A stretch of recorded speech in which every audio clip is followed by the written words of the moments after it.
and for all of you for attending tonight. As was mentioned by Sean, I'm not Congressman Bishop, but I have written down all of your concerns. Every single one of them. I've written them down, and I will relay them to them. Congressman Bishop, when he was first elected to Congress, made the promise that Washington wouldn't change him.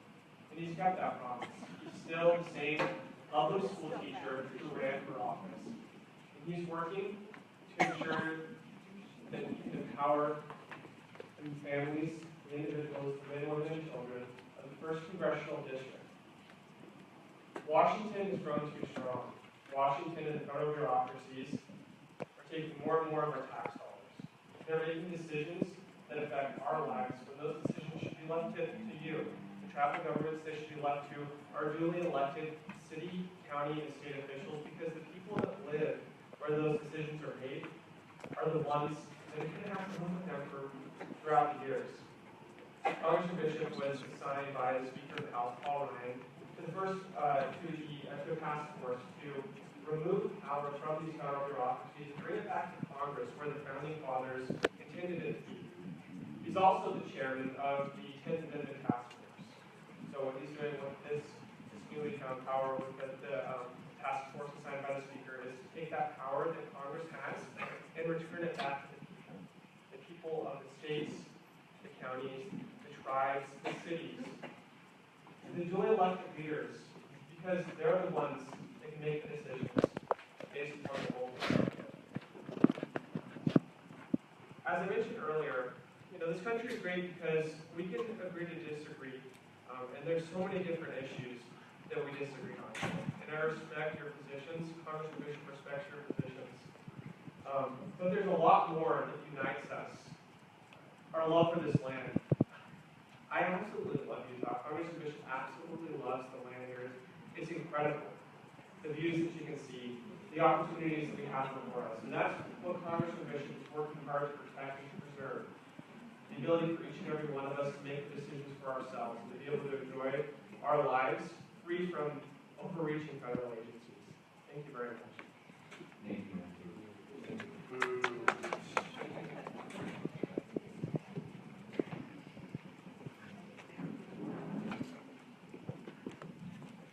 I just want to first and foremost say thank you all so much for coming out tonight, for taking a few hours out of your evening to come to talk, to listen, to be engaged in this public debate. Because really it's people like you who are engaged in this debate that really allows us to move forward and try to reach consensus, even though like has been said so much tonight that some things will we just want to reach public debate see eye to eye. Rona mentioned that this is the first time that this forum has been held in all 50 states, correct? That's amazing. That's awesome. Keep it going. Keep this public dialogue involved. And if there's one thing that I want you to take away from tonight, if there's one thing I can just say in closing, is that Congressman Stewart, he does value you. He does value your input and your perspective. And he wants to hear about the issues you're dealing with. By all means, I would encourage anyone to come up and talk to you afterwards about the issues that you're encountering and your ideas for how to address those issues. And I can't wait to pass it along to Congressman Stewart. Thank you so much for coming out tonight. Thank you so much for having us. Thank you, Nick.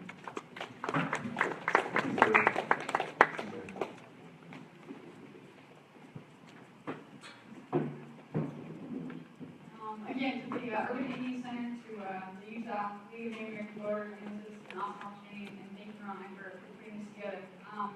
The only way that we're going to bring any of these gaps on the disagreements and come together and work to build a better Utah is by continuing the discussion. And so we look forward to further opportunities for this and the same thing.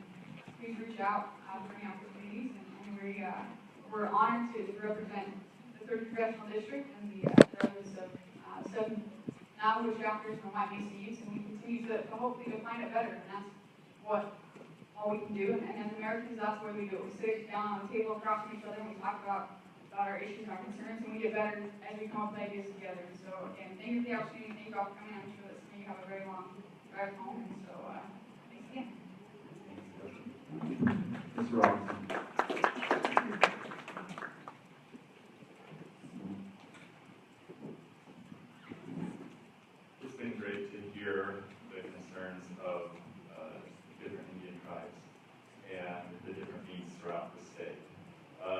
have been, as mentioned, I've been aware of a number of these issues since I was a teenager, when we would have the Navajos and the Hopis stay with us.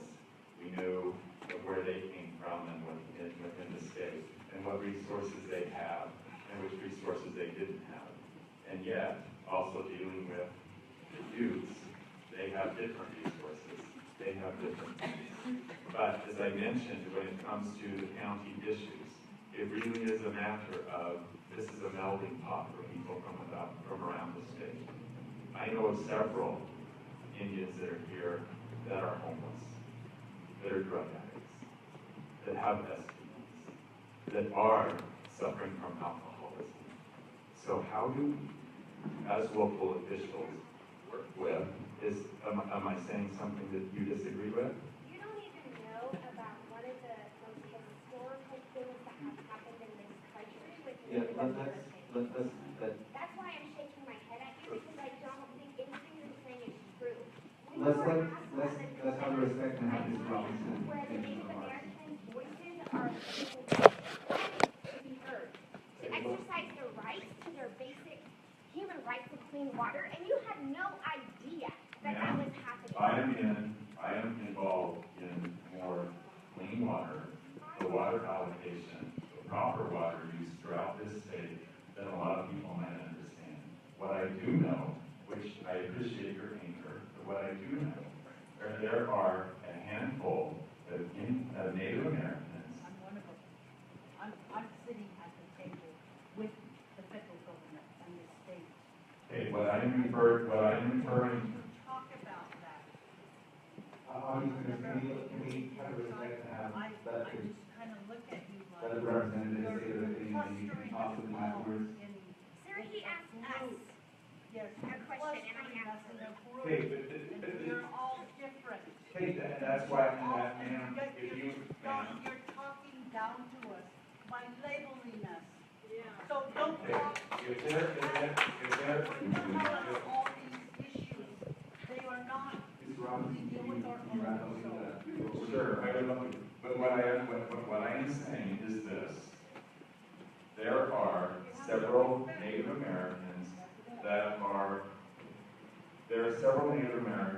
that are part of the homeless community, that are part of the drug use community. And when I looked at the questions for this evening, that is one of the elements that we were going to discuss. And as much as I appreciate the lands issues, and I would love to see those worked out, and I love the fact that there is dialogue, but things that we are not addressing, which affects your tribe, your tribe, your tribe, and everyone. It's alcoholism, obesity, drug use, HIV.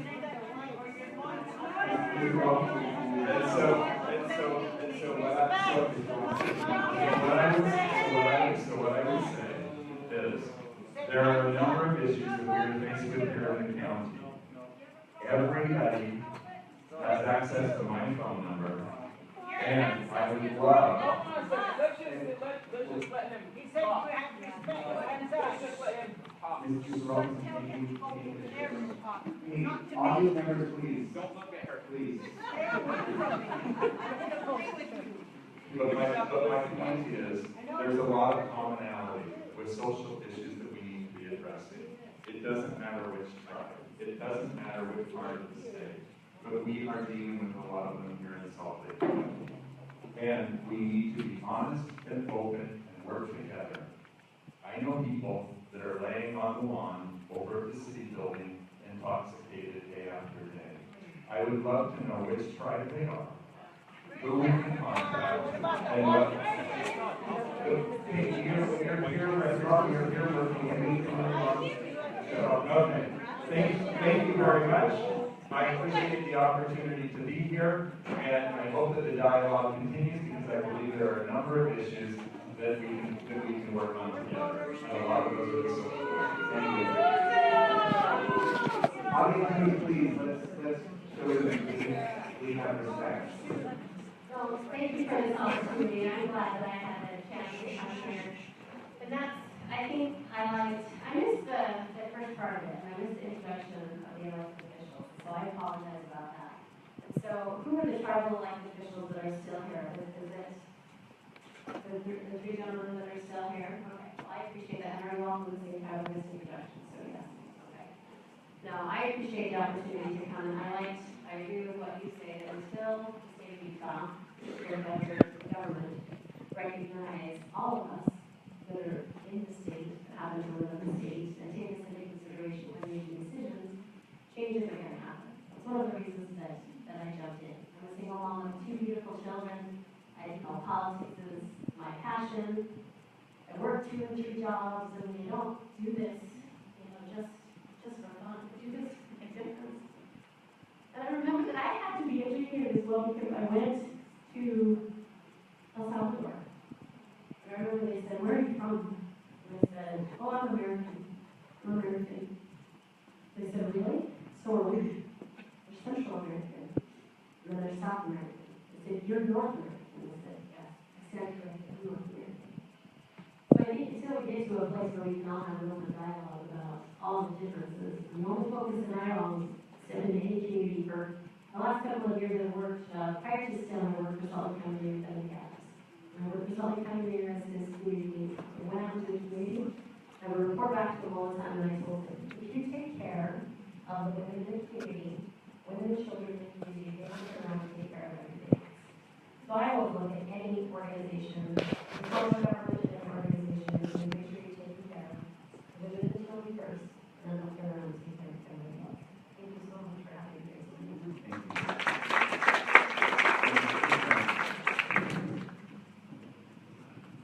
Thank you all very much for inviting me. It's been a great discussion. And we talked about a number of important issues, and I think there's a lot of issues that were also important that we didn't have a chance to get to in this forum. And so it's very important that there's continuing discussions on all these issues. And I'm sorry if I don't have all the solutions, but I do think the solutions to most problems can be found when people come together, whether it's love and compassion, when people are having their voices be heard, when people are communicating and listening to each other.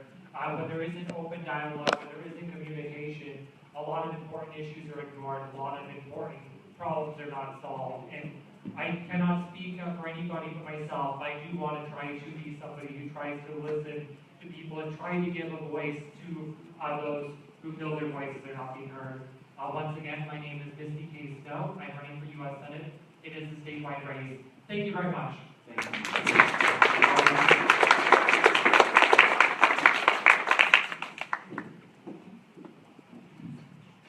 I would like to close on the note of unity. We are all united, and the sovereign nations that we talked about, every race, creed, color, gender preference, all of us must lock arms. We must unite. We have to come together and work together. That's why our country is named the United States of America. We must stand strong. We must help each other. We must reach out and realize that everyone is created equally, and we must stand together. Thank you. I'm Charlene Alvarado.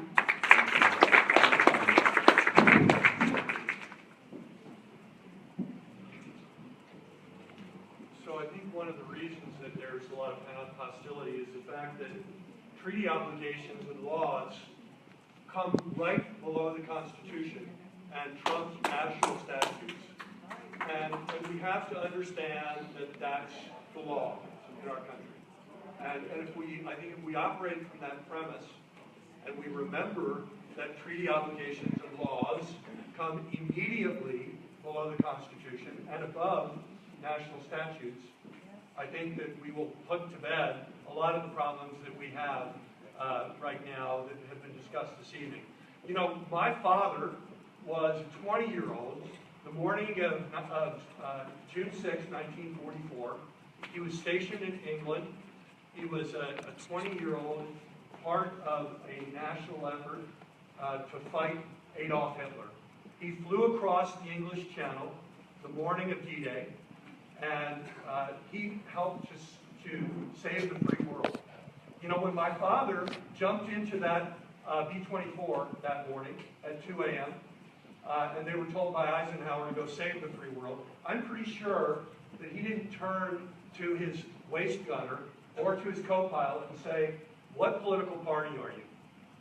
At that moment in time, they were all Americans. They were Americans, period.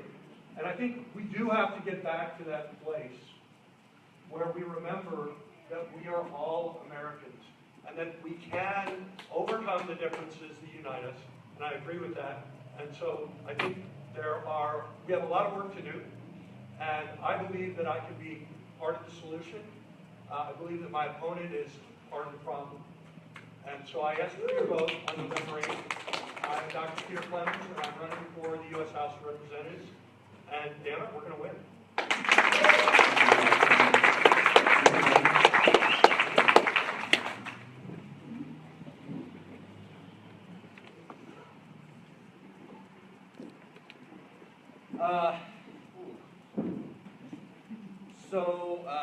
I'm a lawyer. I think I may be the only lawyer on the panel.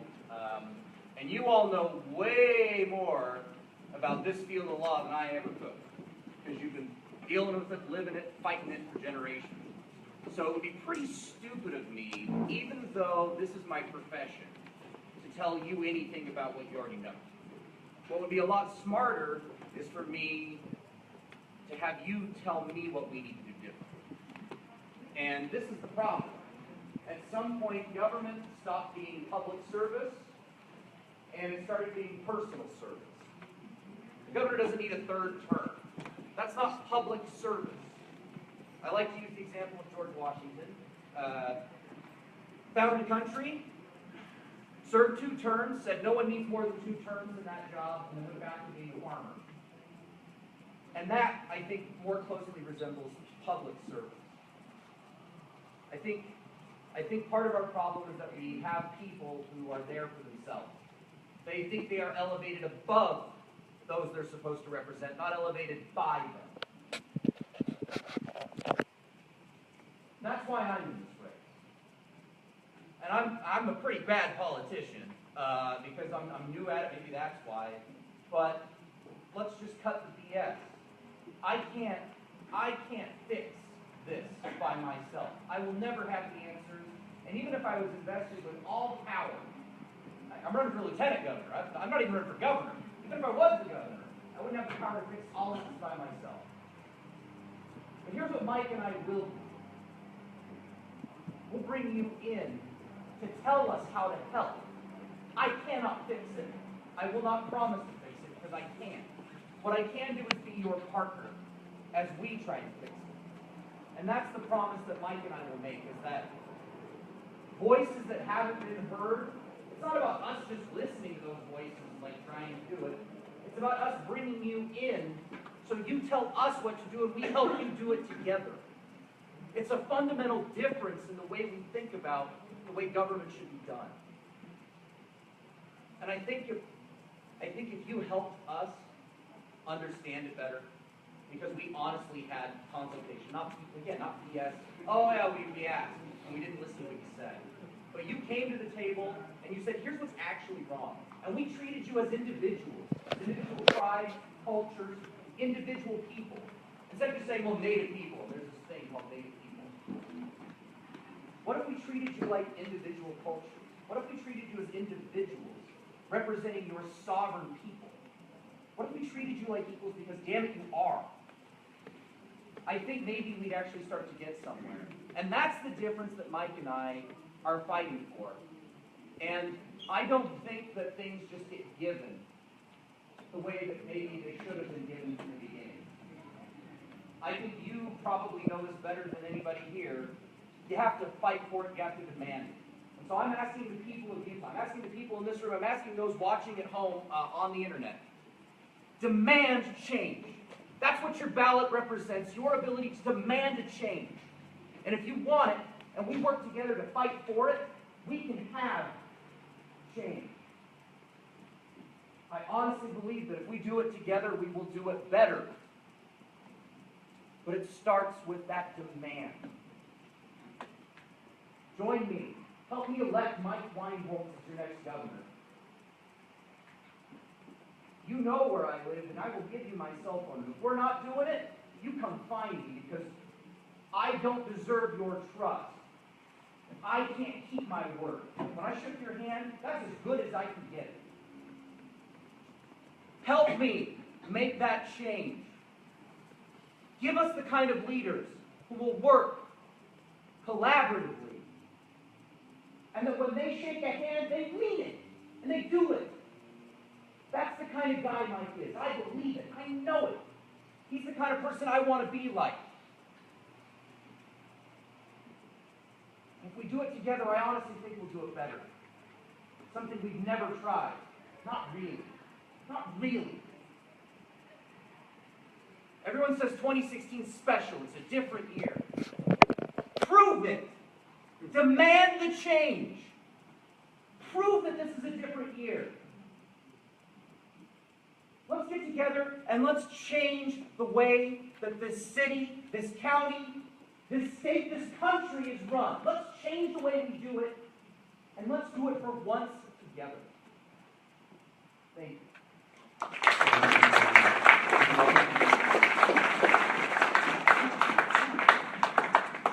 It's hard to follow that one. Another round of applause, please. We've got to do this. This year, this is the year it's got to be done. We need a change, and we need it badly here in Utah. If I'm elected to the state legislature, I would represent 6 counties, and many of those counties have many tribes, especially in San Juan County, as you know. But I want you to know, I ran 4 years ago and lost. During that time, I was able to, and this time around, I've been able to sit in many of the chapter meetings. And I have been humbled every time by the wisdom, the education, the articulate. I've been overwhelmed and humbled at the power that you hold, at the wisdom that you hold, and how much our state needs your input and your leadership. And if I am elected, I want to learn from you. I have a lot to learn. I've learned a few things. I have a lot more, obviously, that I need to learn, but I want to have close communication with all the tribes within my 6-county district. And I want to represent you thoroughly and as best I can in the way that you need to be represented at the state level if I'm elected. Thank you. Thank you. On behalf of the Utah League of Native American Voters, I just want to say my heartfelt thanks to each and every one of you for coming to us who are representing the candidates and the candidates themselves. I appreciate your time and the time that you found. I know that we organized this event in 3 weeks, and I appreciate you changing your schedules to come here. And again, this is, as I said before, this is the first of its kind in the entire country. There has never been a time when representatives of all federal offices have come together to talk exclusively just about Native American issues. And there's a lot of passion around that because of that. It's the first time that we are sitting with you to talk exclusively about our issues and not part of a rally and not part of other things. And this is what makes this unique, and I just want to say thank you again for your time and your effort to come here. And the Utah League of Native American Voters will continue to host as much as we can nonpartisan events to facilitate conversations between those in elected positions and the entire range of voices from the Native American community. And with that, we have Pandos. This is a political, peaceful advocate for Native American and other issues. And they will give us honor us with a closing prayer, and we will then be dismissed for the evening.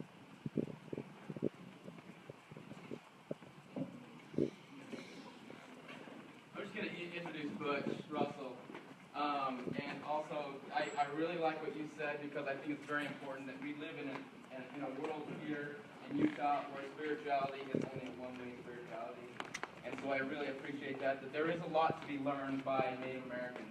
There is a lot of wisdom and a lot. I just would encourage just the whole population to kind of recognize that. This is Bush Russell, and we just got back from Standing Rock together, and he has family there right now. He has a daughter there, 2 sons there, a nephew there, 2 grandsons, well, 3 grandsons. And what's happening in Standing Rock right now, I just want you to know that this is a bad time. This is not a good time for them. They have essentially taken all their camps, and they put their camps into one camp so they can make a final stand on this sacred area of land. And so with that, and this is him, so when he does this prayer, again, spirituality, Native American spirituality, is important that we recognize it. And it's important that we pray, and it's important that we allow Natives to pray the way that they pray and recognize it, because there's power in that. When I was there, we prayed and we prayed and we prayed in unity, and the eagles were circling us. And that later on that night, 50 units were coming this way. We're coming the way to Standing Rock. 50 police units were coming. But I believe that it was those prayers of us, of you, those people that are praying for Standing Rock that stopped them and they turned around. So again, let's just join in unity in this prayer. So this is Bush Russell. First of all, I'd like to say, the gentleman that just talked, he's right. We have to educate these guys about our problems. They may know some of it, they may not know all of it, but we have to educate them if they get elected and to hear our voices. But then again, we grew up all our life. People say they're going to do this for us, they're going to do these comments, they're going to do this for us. We grew up all our life with, hearing that. Why, if you guys do get elected, I hope and pray that you listen to our people's problems and help us that way, because we need your help. Just like the people in Standing Rock, they need your help. I mean, if you guys can do anything, call anybody, whatever, they need your help. And my people out here, they need your prayers too. So the time's coming, something's gonna come down, whether it's good or bad, something's gonna come. They want to move them from where they are. They took that whole camp and moved it on the line where they want to dig. And that line right there. They get past that line, there goes our burial ground. And they're going to go right underneath that water. They want us right now to get off that camp, move from that line, and go back to camp. But if we do that, we're just going to go right through it. And like he was saying, 50 cops came out of Boulder, South Dakota. And they were there for 2-3 hours, and all of a sudden they just left. And now we got the National Guard there. We got the feds there. We got cops from 4, 5, 6 different states that's coming over in their help. And something's coming. Whether it's good or bad, I don't know. But you just got to pray for them to help us. There's other brothers and sisters that are standing out doing the same thing in Arizona and Canada, and it's going on all over the place. Maybe these guys can help us in time, like we said, if we elect them. But like I said, we've heard that all our life that they're going to do this. They're going to help us. And, all my relations. Let's pray to Grandfather, to thank you for this day that we came together with our relatives over here. I good blessings for everybody.